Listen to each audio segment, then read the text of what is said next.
Hey everybody, how's it going? Welcome to Catching Cars. My name is Isaiah, and these right here are the keys to our test vehicle today, which is a 2020 Volkswagen GLI. Really love this thing. Thanks to PMA, Patriot Military Automobiles, for giving us the chance to test this vehicle. We only have a few hours with this thing though, or basically now we only have a few minutes left. So we're gonna go ahead and do a little acceleration run, and I'm gonna tell you guys what I think of the GLI, because I honestly think it's a great car. I guess, I don't know, I haven't driven a GTI or anything in a while, especially with the manual transmission, so this thing is actually pretty fun. We're gonna go ahead and do a little acceleration run, see how quickly we can get it up to speed. Maybe we can do top speed. It is sadly limited to like 126 miles per hour. I'm not sure if we're gonna be able to reach that today anyway. We're just gonna go ahead and accelerate and see what we can do.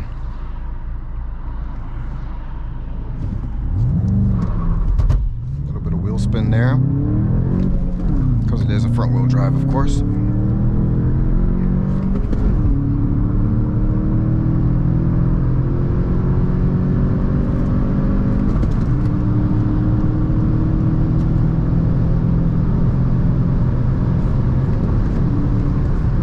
So you get the idea. This thing is actually pretty quick. Of course, we had some traction issues there at the beginning. It is kind of damp outside, so that's going to happen with a front wheel drive car, no matter how good you launch it. I could have, I guess, modulated the throttle a bit better, but yeah, overall, this thing is really fast. I'm not sure if this thing is chip tuned or not. I'm gonna have to double check that, because this thing feels properly quick. Maybe it's because I haven't driven a GTI in a while, or this engine. I'm currently driving a BMW 120i with about 178 PS. So it's kind of close to this, but not really. And this feels much faster. I mean, really much faster.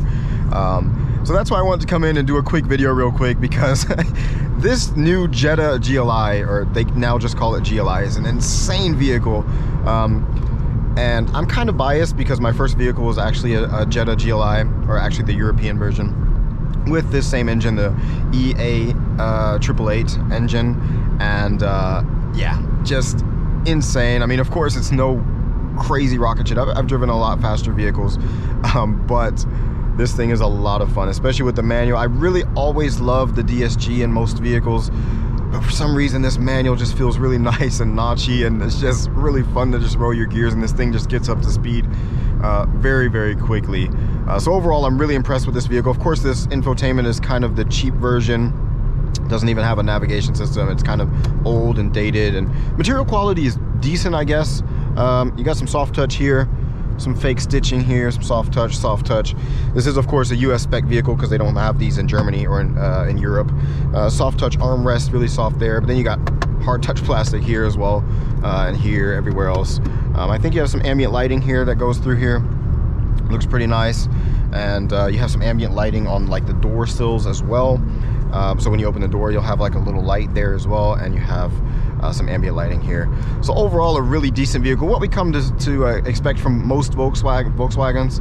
But like I said, for some reason, this one just feels the most fun, or this is one of the most fun Volkswagen products I've driven in a long time. Of course, the Golf R was more fun than this, just because it had more power, but somehow this 6-speed manual with this 2-liter TSI engine is just a lot of fun. And especially in the sedan form, you know, the Jetta, I think the new Jetta really looks decent, especially in GLI form. Looks really nice. And yeah, if you live in the States, or if you want to import one of these, I can definitely recommend it. This thing is a lot of fun. And like I said, I'm going to double check and see if this one is chip tuned or not. But if this is stock, this is a really, really insane vehicle. The only thing that kind of sucks is that it's limited to right around 126 or 127 miles per hour. But other than that, this thing is really good. I've only driven it for a few hours, so I couldn't find anything really negative about it. But yeah, really nice vehicle, can definitely recommend it. And be sure to subscribe to Catching Cars, and I'll catch you guys in the next video.